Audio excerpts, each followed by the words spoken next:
Welcome back to Trillium Talk, our weekly look at what's been going on at Queen's Park with our team of reporters at the Trillium. Great to have back with us reporter Jack Cowan to wrap up another week in Ontario politics.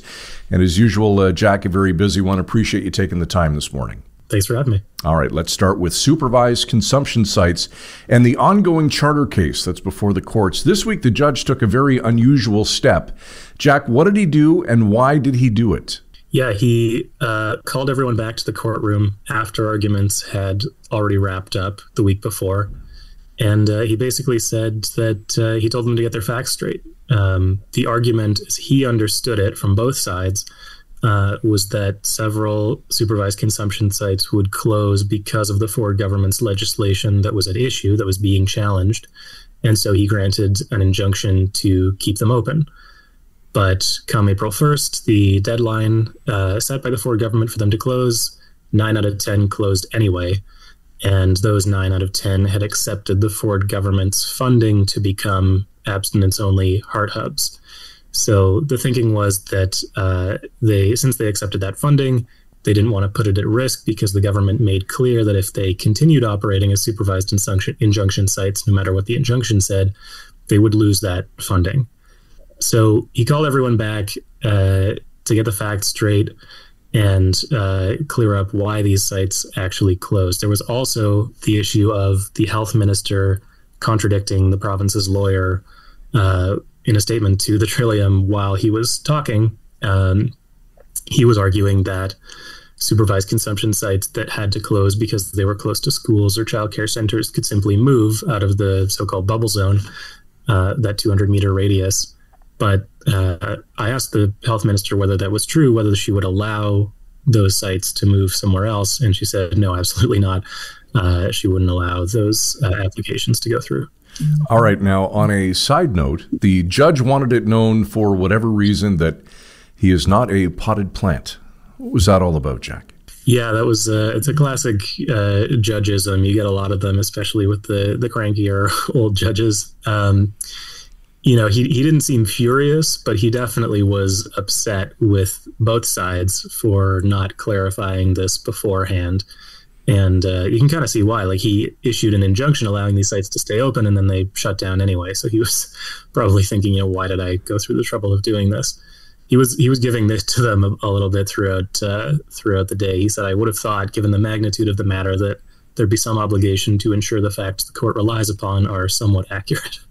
All right, Jack, a former spokesperson for Therma, the controversial Austrian spa that is a benefactor and part of a $2.2 billion redevelopment in downtown Toronto, has a new job that is raising some eyebrows. What's all the fuss about? Yeah, so Simon Braden, who was a spokesperson for Therma, he is now the Premier's principal speechwriter. And, there's no technical wrongdoing here. But it's just one of those things that makes you go, because the Ford government and Therma have been quite close. Obviously, as you mentioned, the province is paying $2.2 billion, not directly to Therma, but in redevelopment costs to make the project happen. That figure came from the Auditor General. So, it's sort of an official linking of in a way, of this guy who was giving journalists Therma's line, who will now be giving the province the Premier's line.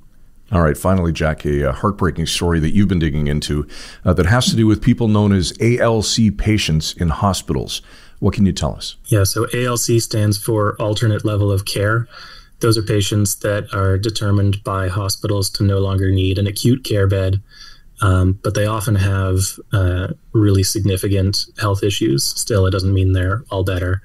It just means that the hospitals think they shouldn't be in acute care. So they can be, the best place for them might be going home with care from their spouse or their family, or in-home care. It might be going to complex continuing care, which is still often part of hospital systems. It might be going to a long-term care home or a retirement home. But the main thing at issue in this story was that the hospitals really tend to want to get these people out of hospital beds.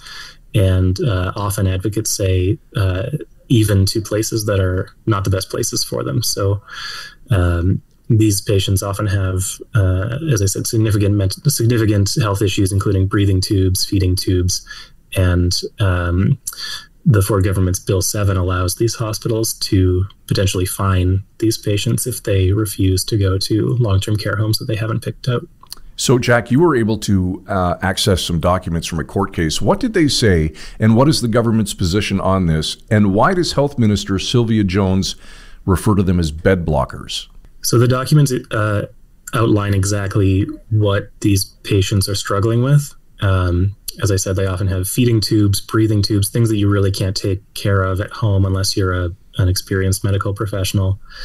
There are really two groups of patients of concern in these documents, which are the notes that the hospitals are taking on the ALC patients. They're updated weekly, and they outline all of the ALC patients in the hospitals. So there are two groups. There's the group that should be in hospital, that needs to be in hospital, and those that shouldn't be in hospital but have to be there. So the patients that really need care, often complex care, they should be in hospitals. They should have complex care beds, or they should have, or they need round-the-clock care. It's referred to as total care often in the documents. But because they're ALC, the hospitals want to get them out. And advocates say that the hospitals are often pushing them out, often using pretty intense methods to pressure the loved ones of the families to get them out to retirement homes, long-term care, or other settings that might not have the structure and the professional care that they need. I talked to one brother of an ALC patient. He was deemed ALC despite having a stage 4 bed sore, which is a bed sore that it goes down all the way to the muscle, at least. He couldn't move his arms or legs. He had breathing tubes, and the hospital wanted to discharge him. They wanted the family to find somewhere for him to go as long as it wasn't in the hospital. The other group, as I mentioned, they really shouldn't be in an acute care bed or in hospital, but they have to be there because often they have mental health issues. There was one 20-year-old man with severe autism who was violent with his mother. But there was no group home space available. The hospital wrote in its notes that it just couldn't find somewhere for him to go, so he lingered in the hospital for at least months. But we're not sure exactly how long he was there, but it was at least a couple months that he was in the hospital. And the minister's comments on bed blockers? Right. So the government no longer uses this language, but back in 2017, before she was the health minister, back when this kind of language was more common, she said, she called them bed blockers. She said we need to get them out of hospitals because it's not the right place for them. Advocates say that's pretty dehumanizing language because these people often don't have any other choice, and they often can't make decisions for themselves, and it sort of implies that they're hanging out eating Jell-O in the hospital when they really don't need to be. But again, the Bill 7 from the Ford government is the law that allows these hospitals to fine these patients to get them out. That advocates say is just a continuation of that type of outlook of these patients. There's Jack Howen, reporter at the Trillium. Thanks for this. As always, Jack, enjoy the rest of your weekend. Thanks very much, Scott. Become a Trillium Insider today and never miss a minute of the action at Queen's Park. Sign up at thetrillium.ca. For all of us at Village Media, enjoy the rest of your weekend. Thanks for watching.